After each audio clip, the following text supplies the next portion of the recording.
SV6 news కు స్వాగతం. ముందుగా హెడ్లైన్స్. జాబిలిపై త్వరలోనే అడుగు పెడతాం. చంద్రయాన్ 5 పై ఇస్రో కీలక అప్డేట్.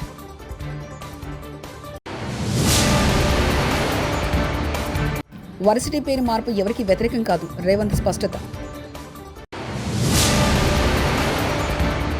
ఉపాధి హామీ పథకంలో అవకతవకలను బయటపెట్టిన పవన్.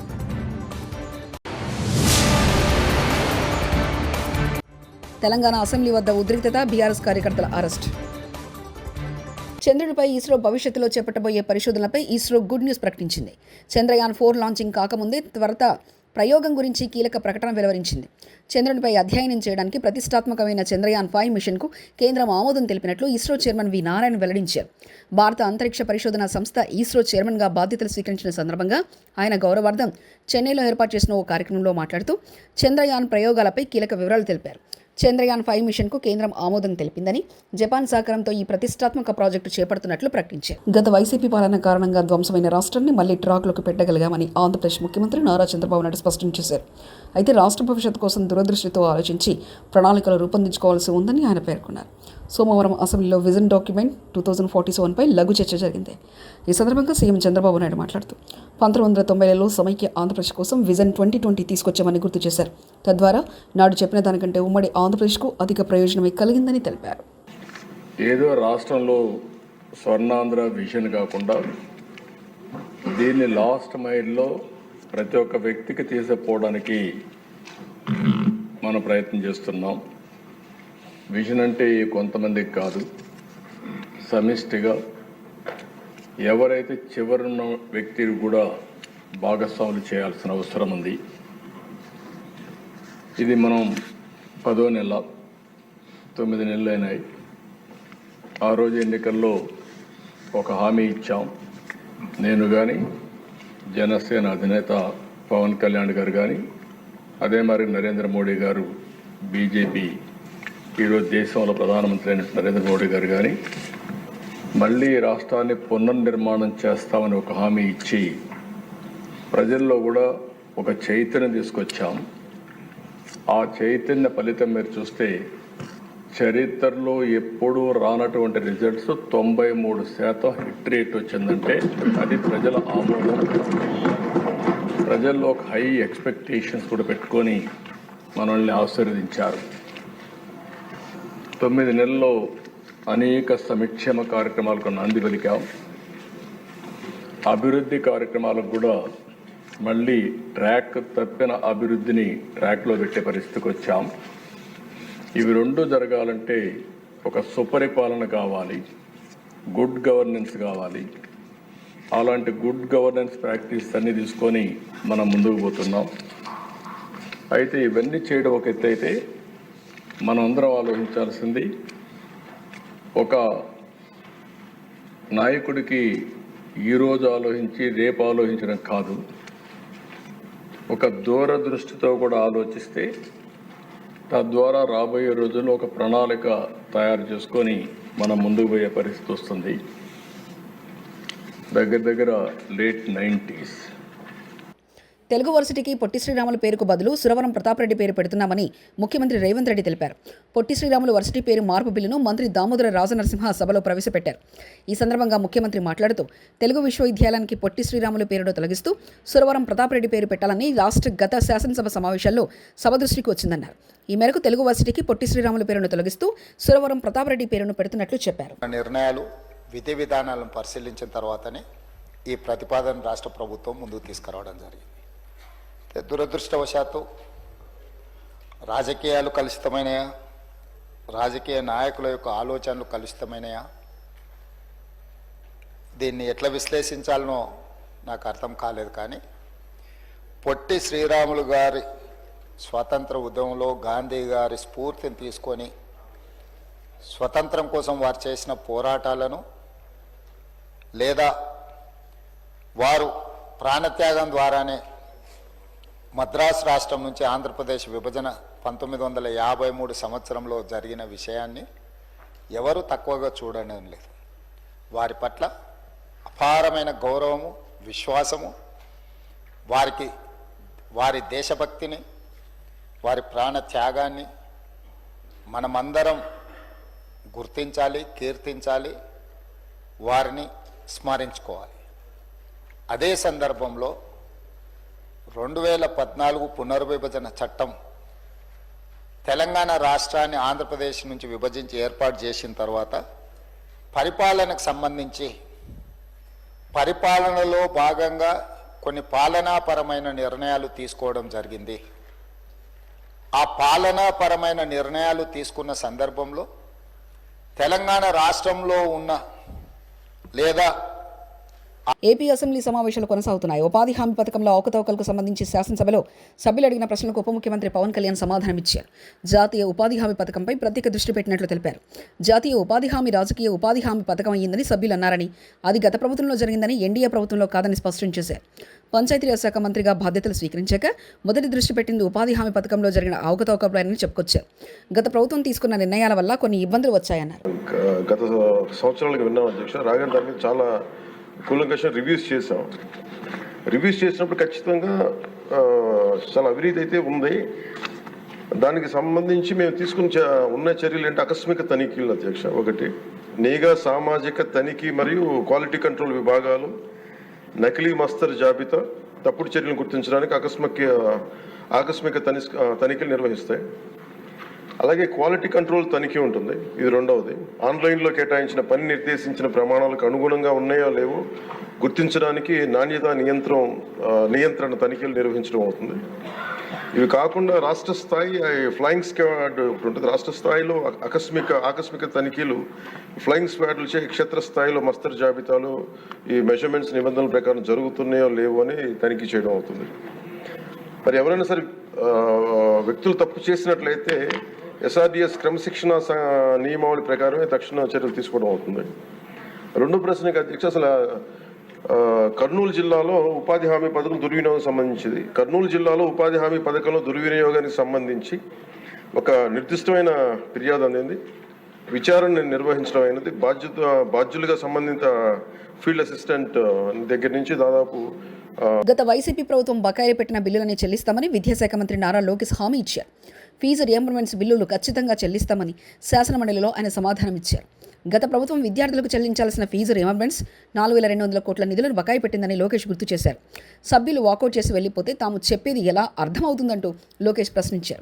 ఇప్పుడు ఆ రోజు బైకాట్ చేస్తారు, ఇన్నరు కనీసం నోట్ చదవరు. కాబట్టి ఇంకా కాపీ పంపిస్తా స్వామి, ఒకసారి నోట్ చదవండి, చదివిన మీరు అడగండి. మంత్రి గారు వాస్తవాలు చెప్తుంటే దాన్ని కూడా మీరు ఓర్చుకోలేకపోతే కరెక్ట్ కాదా? 4,200 కోట్లు మీరు బకాయిలు పెట్టారు, అవునా కాదా చెప్పండి. ఓకే, వివరాలు ఇప్పుడు పంపిస్తున్నా. School fee reimbursement, PG fee reimbursement, అన్ని వివరాలు ఇక్కడ ఉన్నాయి.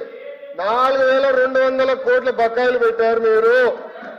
4,200 కోట్ల బకాయిలు పెట్టారు. నంబర్ 1. నంబర్ 2 2019లో ఆనాటి ప్రభుత్వం ఏదైతే బకాయిలు పెట్టారో మీరు ఎప్పుడు చెల్లించారండి? 16 నెలల తర్వాత చెల్లించారు. 16 నెలలు వినండి, 16 నెలలు. ప్రభుత్వం వచ్చి 10 నెలలు అయింది. చెల్లిస్తాను నేను చెప్పా, హౌస్ సాక్షిగా నేను హామీ ఇచ్చా. చర్చలు మీరు లేకపోతే ఏం చేయాలి స్వామి? మీరు బైకాట్ చేస్తూ పోతే మమ్మల్ని ఏం చేయమంటారు? మీరు అడిగారు. విచిత్రం ఏంటంటే ఎడ్యుకేషన్ పైన చర్చకి మీరు అడిగారు. ఆ రోజు బీఎస్సీలో మీరు అడిగారు, మేము ఒప్పుకున్నాము. చర్చకు మేము సిద్ధానం. 3-4 గంటలు చర్చ జరిగితే మీరు లేకపోతే ఎట్లా? వాస్తవాలు ఏదైనా మీరు సిద్ధంగా లేకపోతే ఎట్లా? అది కరెక్ట్ కాదు. దయచేసి గౌరవ సభ్యులు ఇచ్చిన వివరాలు మొత్తం చదవండి. మంత్రి గారు క్లీన్ గా సమాధానం చెప్తారు. Thank you.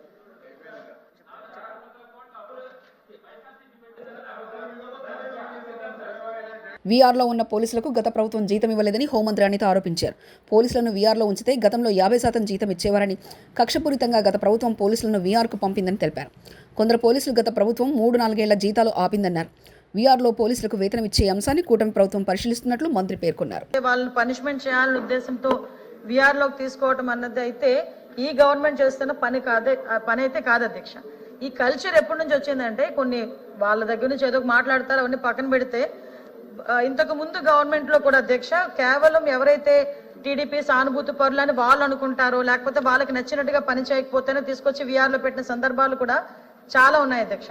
మనం అబ్జర్వ్ చేసుకుంటే అధ్యక్ష 2014 నుంచి 19 వరకు కూడా ఇందాక గౌరవ సభ్యులు అన్నట్టు ఎక్కడైనా వీఆర్ లో ఉండుంటే ఇంతకు ముందు 50% శాలరీ వచ్చేది అధ్యక్ష.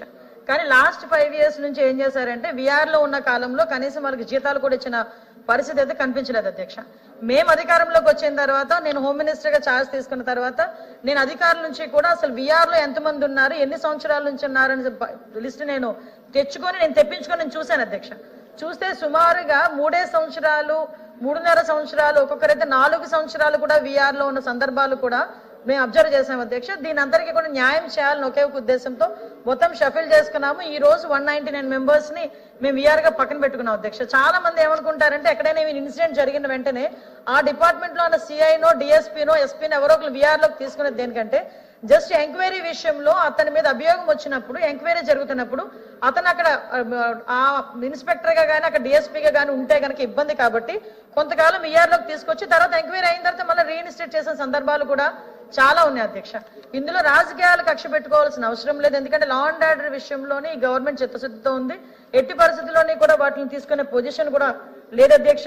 ఇంకొక విషయం ఏంటంటే అధ్యక్ష, ఇది ఒక వెయిటింగ్ పీరియడ్ కింద మేము పెట్టుకుంటాం అధ్యక్ష. ఎందుకంటే ఒక విఆర్ లో ఉన్న ఏ ఆఫీసర్ అయినా వెయిటింగ్ పీరియడ్ కింద పెట్టుకుంటాం. ఈ రోజుకి అధ్యక్ష మనం ఎవరికైతే మళ్ళీ తిరిగి రీఇన్స్టేట్ చేస్తామో, ఇన్స్టేట్ చేసిన వెంటనే ఏదైతే పెండింగ్ బిల్స్ ఉన్నాయో, పెండింగ్ శాలరీస్ ఉన్నాయో అవన్నీ కూడా ఒకేసారి ఇచ్చే పరిస్థితులు కూడా ఉన్నాయి అధ్యక్ష. కుంభమేళా తర్వాత ఉత్తరప్రదేశ్ ప్రభుత్వానికి 3 లక్షల కోట్ల ఆదాయం వచ్చిందని బీజేపీ ఎమ్మెల్యే రాకేష్ రెడ్డి గతంలో యాదాద్రి ఆలయం ద్వారా టూరిజం పెరిగి ఆదాయం పెరిగిందని, కేటీఆర్ అంటే గుడుల మీద ఆదాయం ఏంటని గగ్గోలు పెట్టిన బీజేపీ ఎంపీ బండి సంజయ్ పలువురు బీజేపీ నాయకుల గురించి మాట్లాడారు. మధ్యనే ఉత్తరప్రదేశ్ ప్రభుత్వం కుంభమేళా ద్వారా సుమారు 3 లక్షల కోట్లు టూరిజం ద్వారా, టెంపుల్ టూరిజం ద్వారా ఆదాయం ఆర్జించిన విధానం ఈ దేశానికే ఆదర్శంగా ఉంది అధ్యక్ష. ఇది అసెంబ్లీ గాంధీ భవన్ కాదు. అసెంబ్లీని అసెంబ్లీలా నడపండి, గాంధీ భవన్లా కాదు. అసెంబ్లీ నడపడంలో కాంగ్రెస్ ప్రభుత్వం ఫెయిల్ అయిందంటూ వాకౌట్ చేశారు ఎంఐఎం ఎమ్మెల్యేలు.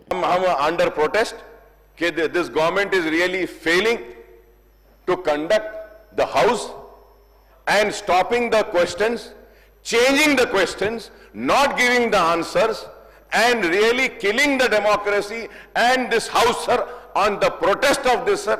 और इसके एहतजाज में हम समझते हैं कि ठीक है सर, हम वॉकआउट करते हैं सर. आप ये जरूर बोलूंगा सर कि ये गांधी भवन नहीं है, ये असेंबली है. असेंबली की तरह चलाइए, गांधी भवन को गांधी भवन की तरह चलाइए.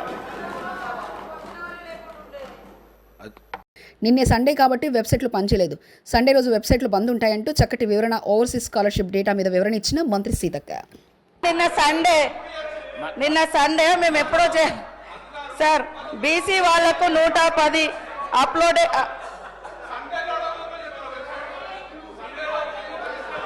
అయినాయి సార్. అప్లోడ్ అయినాయి ఆల్రెడీ. నేను చెప్పిన సంఖ్య ప్రకారం ఇప్పటి వరకు బీసీ సంక్షేమ శాఖలో 310 మందికి చేయడం జరిగింది. గతం కంటే ఎక్కువ, డబుల్ గా 2500 తులం బంగారం హామీలకు మంగళం పాడిన కాంగ్రెస్ ప్రభుత్వం శాసనమండలి సాక్షిగా మహిళలకు చెప్పిన 2500 తులం బంగారం హామీలను అమలు చేయలేమని చెప్పేశారు మంత్రి పొన్నం ప్రభాకర్. ఉత్పన్నం కాదండి. అధ్యక్ష, థ్యాంక్ యూ అధ్యక్ష. పొన్నం ప్రభాకర్ అన్న చాలా నిజాయితీగా మేము మహిళలను మోసం చేసినాం ఎన్నికల ముందు, ఇప్పుడు మాత్రం ఆ పథకం ఇచ్చే ఉద్దేశమే లేదు అని చెప్పి ఖరాఖండిగా కౌన్సిల్ సాక్షిగా చెప్పినందుకు వారికి ధన్యవాదాలు తెలియజేస్తా ఉన్నాను.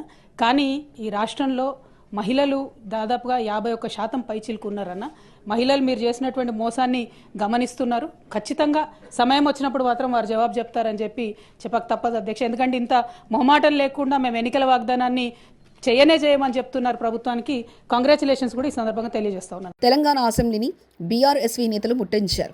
అసెంబ్లీ గేట్ 2 వద్ద లోపలికి వెళ్లేందుకు ప్రయత్నించారు. దీంతో వారిని పోలీసులు అడ్డుకోవడంతో అక్కడ తీవ్ర ఉద్రిక్తత నెలకొంది. ఓయూ భూములను విక్రయించడానికి వ్యతిరేకిస్తూ బీఆర్ఎస్వీ నేతలు ఆందోళన చేపట్టారు. దీంతో పోలీసులు ఆందోళనకారులను అరెస్ట్ చేశారు.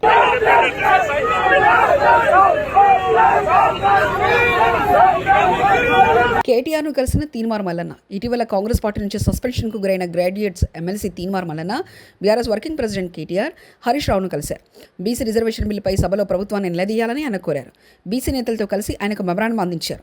కేటీఆర్ను మల్లన్న కలవడంపై సోషల్ మీడియాలో చర్చ జరుగుతుంది.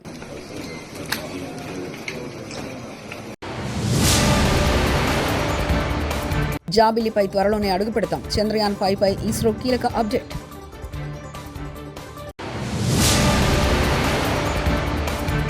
వర్సిటీ పేరు మార్పు ఎవరికి వ్యతిరేకం కాదు, రేవంత్ స్పష్టత.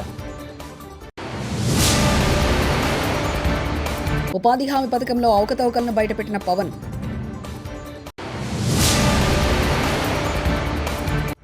తెలంగాణ అసెంబ్లీ వద్ద ఉద్రిక్తత, బీఆర్ఎస్ కార్యకర్తల అరెస్ట్.